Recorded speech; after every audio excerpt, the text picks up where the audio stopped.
lau fionga sa vea ia fa pe fo ia le tātou alis fasalau i le nei tula la fiaf ia fa pe fo ia le tātou tunu pele lo mo me tātou fasalaunga i le nei fiaf ia tātou por kalame ona pa ia le tua mo la tu fa le tua ia pa tele fo i ma pa tele ia o le lo le tātou tunu i tua sina o le tātou tunu so lava se tafola nei tunu ma nei ke lope o tātou pa anga masani fo i tātou por kalame vea so taitas ma lor sei fo mo ia ma no fo fola pa mo sa maria le dei vai aso i la fionga ia be se fo i le matanga wenga ia o le tu pa fo i o Pacific o lo to nga du ai ia ma so di fo i o tātou tangata ia o mai la se talo mai la tamai le matanga wenga mo so fo i o malu le malolo o to nga du Whaftai sa vea, ia lo manuia me uma.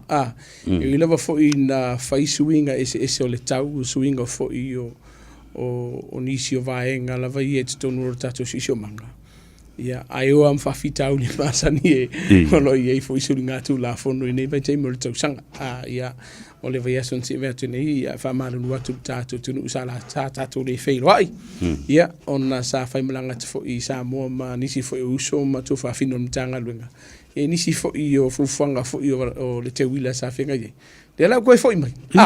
Tātou te whelo ai. Ia ai o lo manuia le lau tele o le tātou tunu. Lava ye i usam tu whawhine tono mtanga luenga. Ai pina tāua le teimi o sola. Whai fo le fiaku. Ar koe sau fo le kelo le mau ngā ruenga. Ai whaftai le tua te whawhuisia. Me le o lama le malo si a wafo le tautua ino le tātou tunu. I le aso ma le aso. Malo. Tuli pēr lau malanga i Samoa ma le masenga fo i o li malo le malo. E ia ise vala au ngā whaapitoa.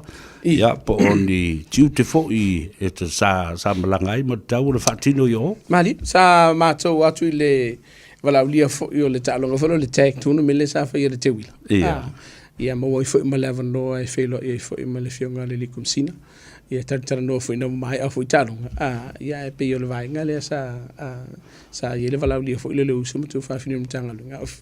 Au koe tiro i tuiti a se mele ongus fulu maka o malanga ni nalu. Iyo tuiti a fast fulu so ma tu whawhini mtanga lunga. Ia manisi fo i o pāanga fo i me la tona mātou mafuta. O se ava no le lei fo ile sa mafuta i fo i ma fela i fo i manisi o so ma tu whawhini mtanga lunga. O leo i samo. E tam whai fo ile na ia mau perso o tanga lea o tātou tunu ue lua me se lava o whaatuputupula ia. Lea whai ma le whai numera. O uso ma tu whawhine alo fo i ma whanau o le tātou tunu. Ira nei tu mtanga lunga ni sila. Ai mai se o iai ia fonu tanga te tele i o le awhai i Samoa le tausanga fau ta ua tele le ngā lue va la lata i la o tau nei i mo tātou i o. Samoa sa vanoa te asiasi le tātou nu ui vailele? Ia, maua fo i le vanoa ai le i umi. Ono nisi o vaenga, ono i mātou le sa avia mātou au malanga lea. Ia sa iei fo i le vaenga i tau la vona mātou no fulu melo iei ia au so fo i mātou whawhine sa mātou mafuta. Ia wafo i le vai o le au malanga ma le whatu fo whamalo i so ma tu whawhine sa mātou malanga whatasi. Ia i le ngā ruenga fo i sa whaia. Ia ele ngata fo i tālunga lava ia ma vaenga na whianga iei. Ia au ai loa koe fo i isi ta mei tipo nisi alo isi atunu i tono mtanga lue ngā leo leo. E manga ia sa mosa vea le tawhao. Pei lao le sile vaenga peo nei tau o leo look forward po lo o tuni matai fo ilan mtanga lue ngā i le tausanga fau i le fonotele leo lo whenga la whenga i ema le tātou tunu i Samoa. Maua i se avanoa e toi fo i ima toi ave le tautua i nera tātou tunu. Ia le ngā tailea. Koe ave isi kamika Pasifika le fio i Samoa. O se vaenga matango fiele ma le mana ia fo i na mātou lava vai i mātou le na ve ia le au malanga le. Malo. Malo whaptai tala fo i fia ndao le iatu i Samoa ma whenua i fo i mainga. Ia me se fo i matanga luenga ali malo le malo i Samoa. Ia la foto i le nai tu vai o ani mata upu fele la mole la poto sala falafa. Ma se mautau ave le matanga luenga te tau na whailo pe i le teimi le tau sanga. O lo o iai nisi o vaenga te tau no fasila fia le tātou utunu. E nisi o whaafita uli fo i le lewa mata o na whaatuputupula ia le taimina nei. I le mātou tiro lava ia le nei vai aso savea i na uwha ia mātou fontanga fo i le mātou lo vai ia fo ia nisi o vaenga po area fo i o lo mātou ngā lue. Ua whaale mawalunga te le ia soli ngā tulafono I te tonu o ainga. Ia. O la e tupu. Ua iei nisi o soli ngā tulafono o whaisi sawa atu. Tilo I vaenga lea o le tale pe whale. O le whaaleanga ina, malinga o ina o ta'avale. Ia o lo iai fo I male vaenga le o le whaatuputupu la ia. O ia la isi whawhaingo fio, lau kau whaavale ai lunga Facebook. Cybercrime. Cybercrime le ngata le nā o le kako marketplace, leo lo whatawina I le tele o loa. Leo lo whaai le tele o soni ngā tulafono, leo lo whaatino ina. Mai o lo avea ai ia le tātou tino. Ma I lātou o lo o awhia ai, maenga momua. O lo o awhia I le whai o le soni ngā tulafono. Lua. O loo a fia I sori ngā tulafono o loo whaia I lato o loo whaatawina o loo nunga Facebook. O li si vaenga na vai na mtanga luenga. O loo whaatuputupula I lato o loo ese mai o lato ainga. Missing persons. O loo vaia pia I lato o loo le toi fo I o lato ainga. Vaenga momua. O I lato o loo maua le ngasi o le mafaufa. Pe I la o na I o tātou tua Dementia. Dementia. O loo iai fo I la male mental health. Lu o lisi vaenga, ia o alo ma whanau o lo iei whaafita au lu tutupu I ainga. Ma wale toi fia nofo, ono wale saunga le mule me o lo ono nofo ai. So okoro ma vaenga voi lulu, o lau ka tu le ngana o whaungaina, o wale toi fia mafuta I ainga. Au mana o yalu lawa tamatitia whaile mea e loto ai. O I leo lo toi le lisi vaenga o le mtanga luenga leo o le taimi o lo alo le mtanga luenga. I sa idia fo I latau. Ai mai se lava la I lātou ele o fia tutu mtanga luenga pe a tāwhina mtanga luenga lātou tāwale. Leo lo whātupu ina pe le e tā o le fling drivers o I lātou I ele o mawhai ona tutu mtanga luenga leo mana tu o savea. O le te le I o le awhianga. E a awhia I o ele whawhaina le tāwale. Pe ala via ka awhale tulo. A o luna o vaenga o ngaunga mtanga luenga matpolenga mtanga luenga. O le a tele le a awhianga. O le lautele, o na lo le whautauta. Mo lo le ustai. O lo whaatuputupu la ia le vaenga lea. I lau lava ia titila na nei le tai au. Kia se fulu ia nisi o whaafita uli, o le tutu ntanga luenga leo. I le sifi e tasi. O I la le alo o tamu whai ntanga luenga leo whai nisi o ngā luenga. Ina ia fo ia le vaenga lea.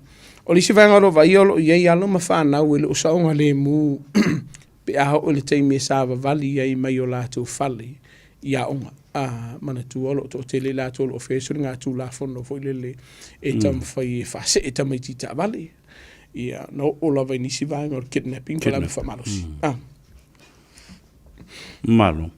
Paftai ta ua te le whaafonga mai le tunu I vaenga ia o saunoa I le whianga I Satini I le ia tātou mata I tuwina. Moni lau whionga I le pēa u whapea tu ese a taimi o tausanga matu ai ngā sori ngā tulafono e mai ai o le taimi le taimi ua whaititia le sori tulafono ai ua luanga. So time and season has a sort of a schedule on crime. Polo sa ole? Ia, o le sila vaenga o le mātou tilo o lo I le mātou intelligence team fo I le po I lātou le o lo whaia whamaumaunga. O a mafuanga e alai o nāri lunga le si sori pulafonga. Aru lalo le si o a mafuanga o na mātou tilo lea. Masalo ai o le maruru o le tautulo. Masalo ai o le te telo timunga. E whaale to o te leini so I lātou fo I e kalepe whaale o roma whaale. Ai alu I lunga I sori ngā tulafono I totonu o ainga wale ua maua. Wono no fo I whaale, wale u I whafu. Pei la o vaenga ia tilo I ena matanga luenga. Pei ona e taua. Ese a ia le suinga o le tau, ese fo le suinga o tangata. Ia masoli ngā tulafono e tutupu ai. Ai le whaapelea. E whai kikia, le hai. E slow down pe whai si lo la kikia o lo tupu pe mama walunga. Pau le o le mātou tilo e le taimine nei. Wa ia ingisi o sori ngā tulafono o le wa makanga mingo I mai lunga. Pei la vaenga lea, pe no tau le taimine o sola. Wa whai asi tele o tātou taavale o lo ngoia.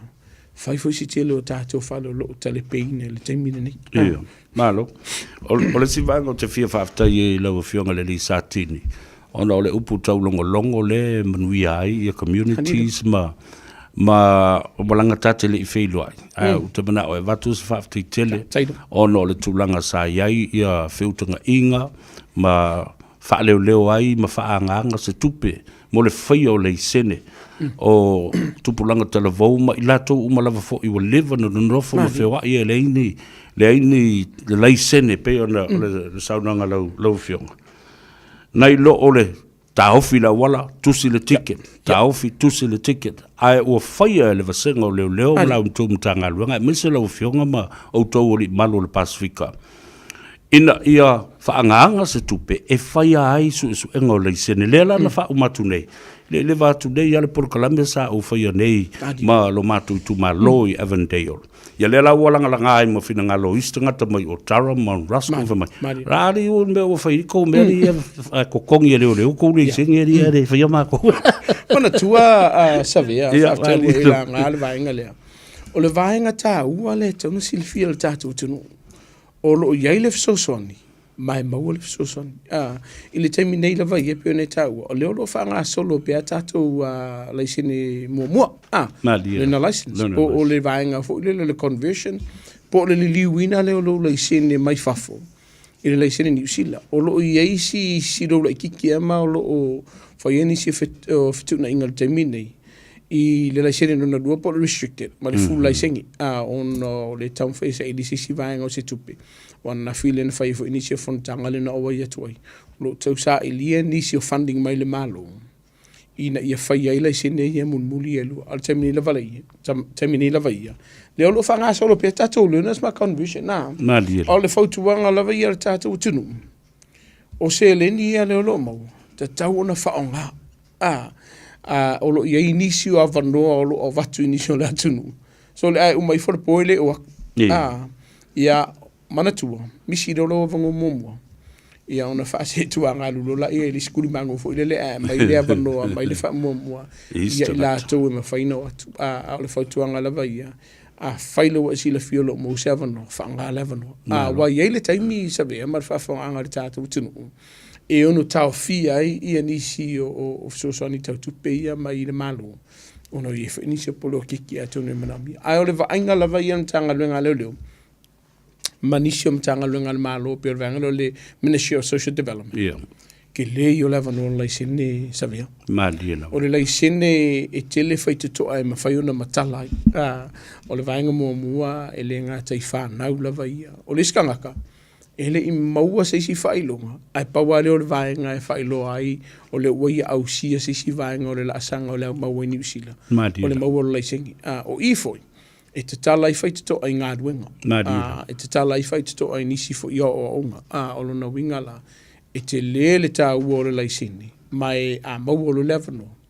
Mai no kala le skoinga fanga umaro le malo asa o vaenga la ia fauto ina le tatou tunu e faftai fo I inisi o vaenga o le malo lo mai ka ko funding ese le ta o le vaenga le o te faftai fo I sunga faferinga mo lato fo le tua mai ka le sia te tasi ia o tatou Pacific Wardens fo mo le faunga ina o avanoa wai o le sile vaenga o wa usa pe ile funding ai alenga wa I tatu tunu uma o mai faunga e uma ko fo ile le na tu pe pe taian o le o si la mai ni sem tanga le ngal malo le ai o le alu tau ia tatu funding le au mai au fika fa ma fo ma termina ma tatu programa o ma termina yo ke lo po la po o tu ma le dua fe la to le site to no tatu programa malo fa tai le nganga fa taile na ia mai lai le to lo se fulu mon tupu lenda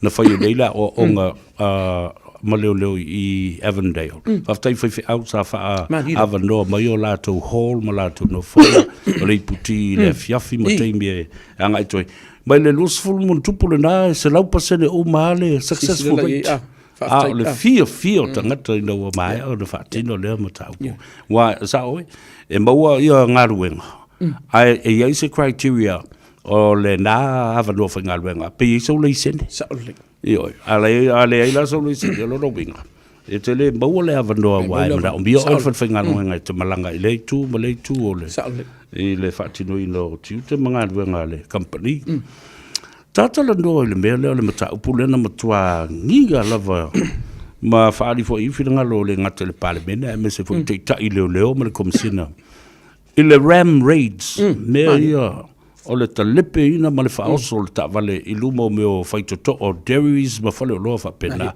la sa mea le mtanga luenga wo faine ia mana o loo ia I le vaenga whaaptola va ia al mtanga luenga leo la tau whianga I male vaenga leo o ram raids po o soli ngā tulafono o loo whaonga ina I tavale ina ia talepe ina I fale ma ia ngā o ia el tele olo o loo ia ini si o vaenga o loo whai fufuanga mtanga luenga ina ia fo ia pa wale o la talo le atunu ufa molmule ia la valo on sa ona e manatua sa vea fika fa ma fo ia tasil po as a full ram rates ia le lava fo I le to tele o tato au whainga luenga po o nisio mtanga luenga waile nga o le ram rates le tupu pole o lo ia inisio fa fita au li tono ainga o ia inisio fa fita au li tonu o fala por putonga o inisi pela al vaenga le ngoingo ta vale mana tu o ta vale yo lo fa ngai la tu e fatino ina ia fa so nga tu la fono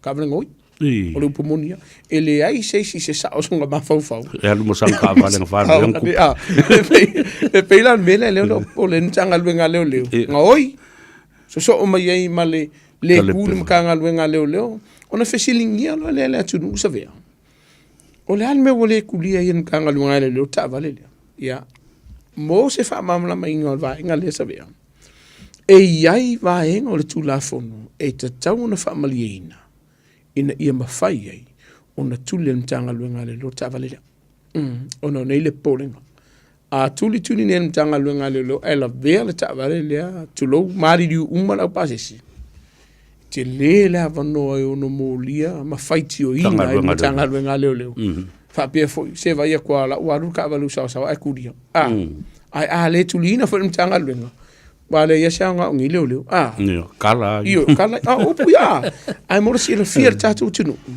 e yai vai ngole tulafono e te tau na fa malina ai le fatino ina le matanga luenga leo ya o tulana solo ngir ka vale le ai kulim kanga luenga leo ai kolosi fo se silu mar kolosi ai le tu ta valile ai la vel tanga tana e vaenga e faitio in le mtanga luenga leo e popole la mtanga luenga leo I le soi fu o le lautele ma I la to le a faina kasi ka valile ai to tele ni se la to la mati le sangole ai tu mai fu I vaenga ia o lo yenga luenga mtanga luenga leo e fatino vaenga mo a fai solar ta vale le ai lo el mtanga luenga leo lo aveina ta vale fa makae fe kawile tuli te milia la matiere soifua le hai e vai nga fai no le vai nga mtanga luenga leo fai so suenga ina ia pu ina tanga tale o lisi vai nga titi le mtanga luenga sa veo e tilo ile ngo so linga tu la fono lo fatino ni la toni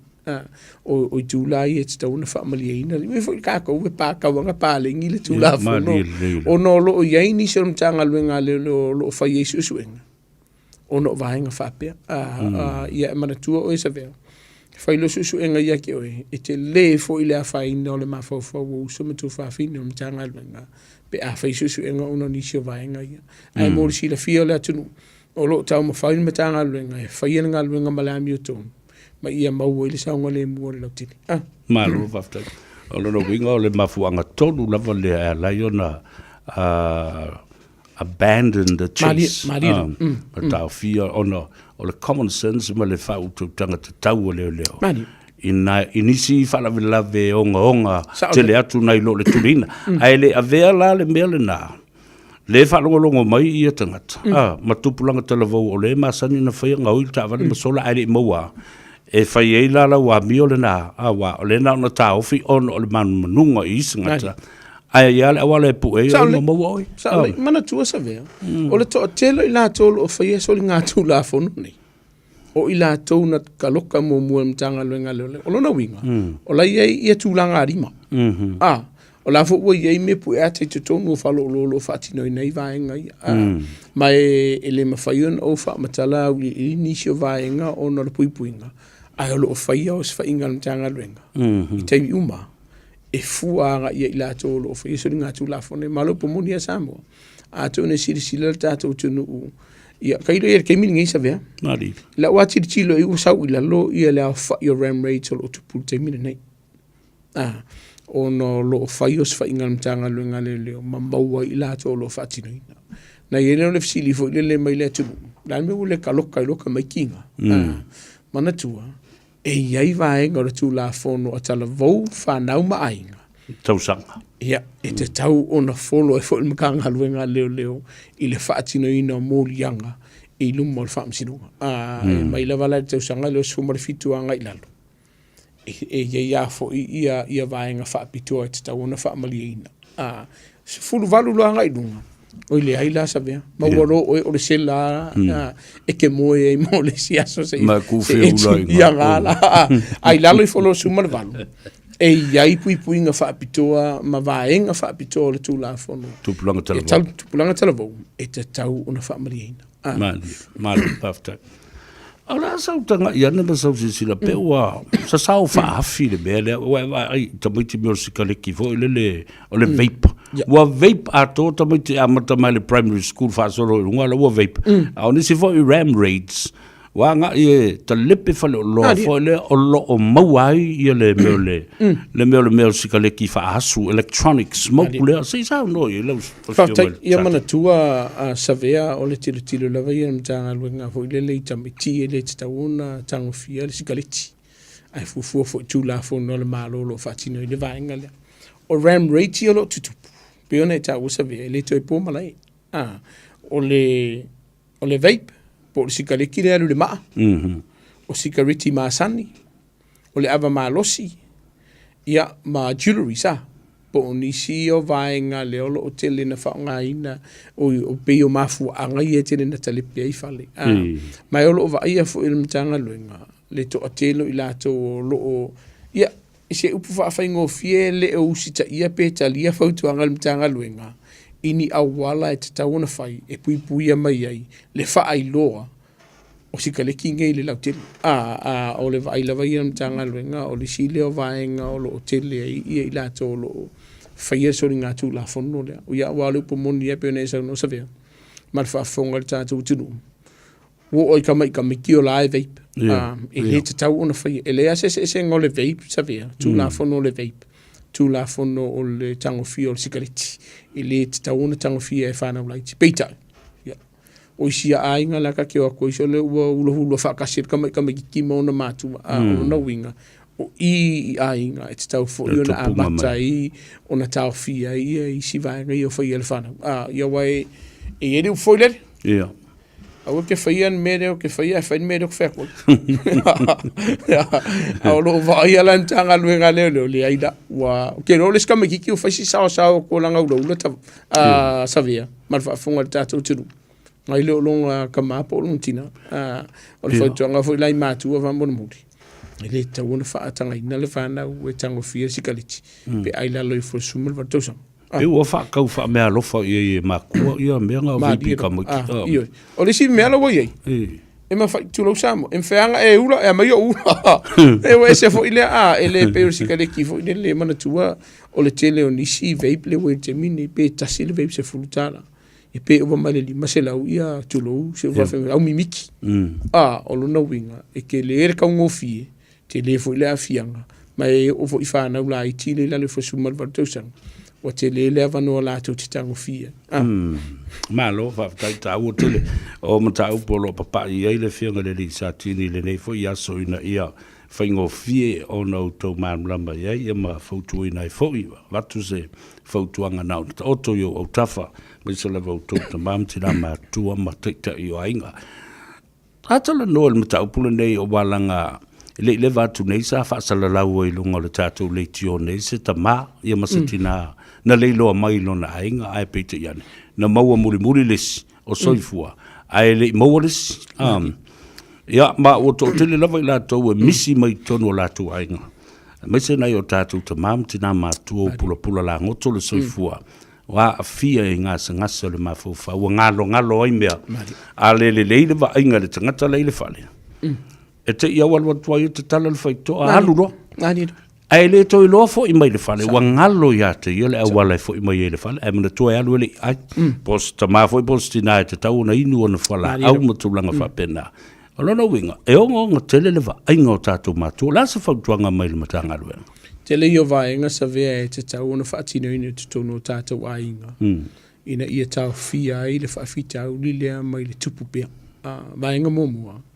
E te tau ona iai seisi lawa ma mauta. I se uwha whaingo fisa vea le sumar whai tū lai vai o tātou matua. Olo ua maua le ngase ngaselia. O le dementia. Po ua ngalo fo I mei o lato mafufau. Lua. E te tau ona loka le lei o tātou wa lawa ma mauta. Ele ngata I whai tutoa. Mana tuala.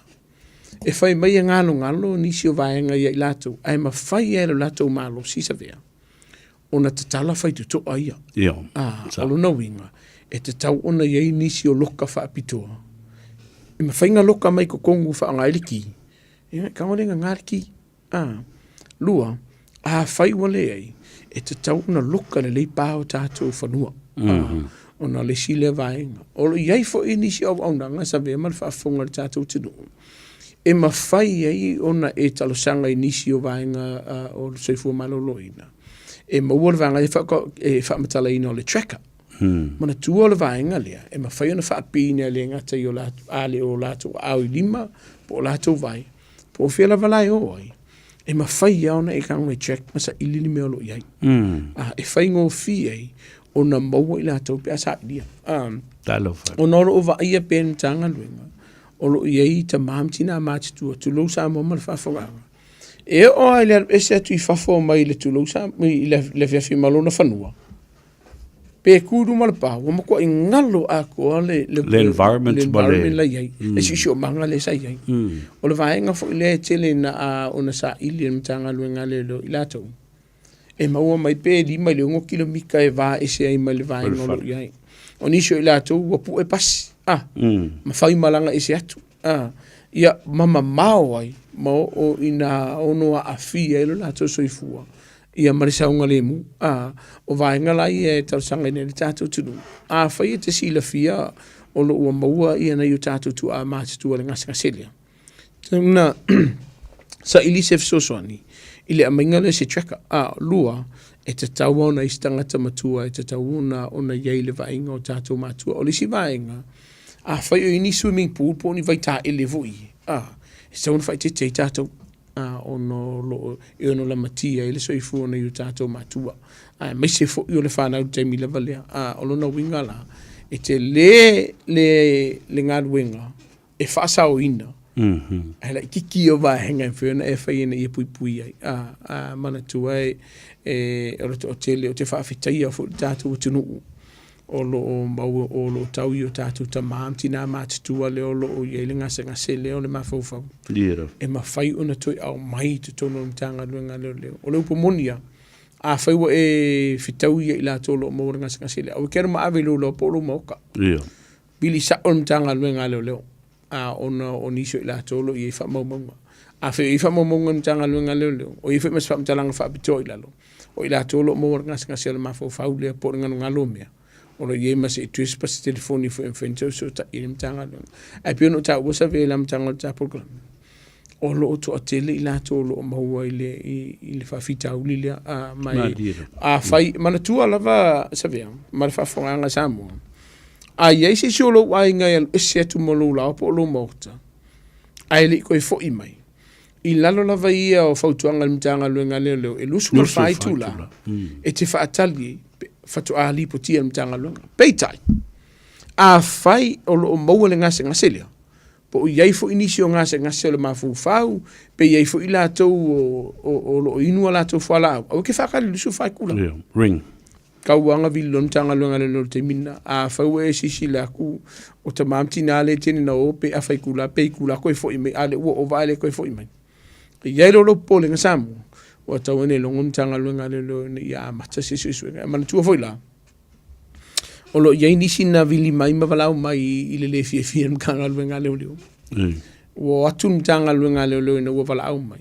Ai mana o mtanga luenga leo e koe sa ili I tutonu o lau mamauta. Ai kali me kakola ingo umang mako su ele sis. whamon Samoa. Tu uleva no mtanga luenga leo leanga te taona whaamalia ina mtanga luenga leo ele o I te mamartina. Aele i aku sa ilingisi vai kana whakaika. O le masina se mea tuni nei se tasi o ainga na walau mai ua whisu la tu tamititi. Autistic. Whameu o mangsa iti. Ai o atu mtanga luenga leo ko su e kongo whalema ua. O le na fi kongo kapoki. O lona winga e te tau lava ona tu uleva no mtanga luenga leo. La tau te sa ili e mwhai la tu susu e ngai tono lo lao polo moto. Ia ili whamalanga atu e vai sa ili e nei o tato ai ngai tu atu lo lao polo moto. Asawe. Malo, tai.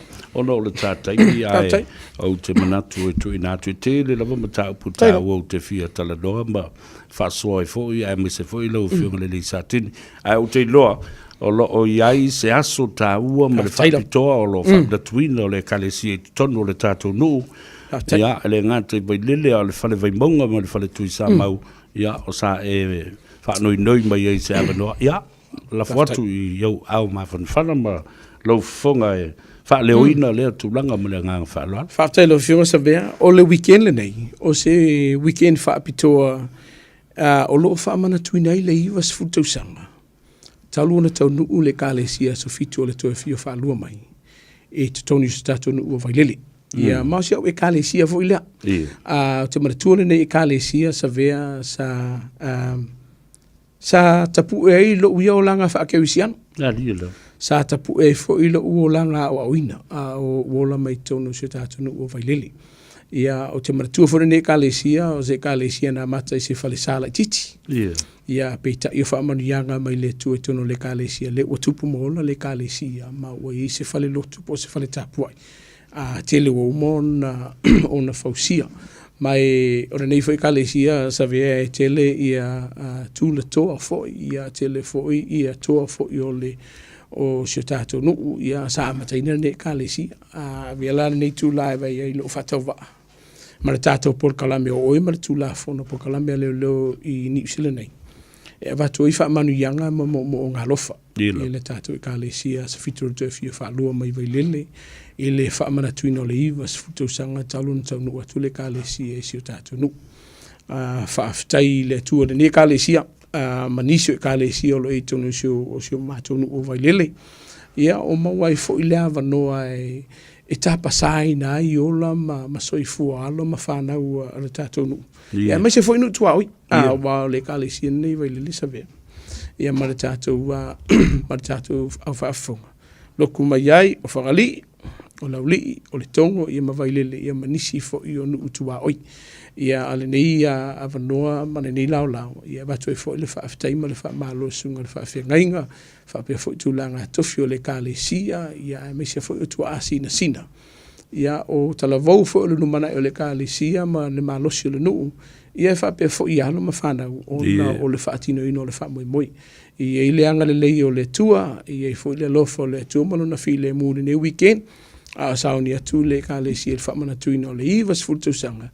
Talon tonu atu le kālesia fitu o te a fio whaalua mai I vai lele. Tauni I whaamanu iele tu I fuanga o te toe, fuanga fo I a mata o la whenga iai.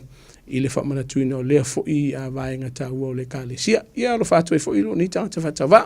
Ma le tātou por kalame I se tātou I kālesia I a whaamanu iele tua.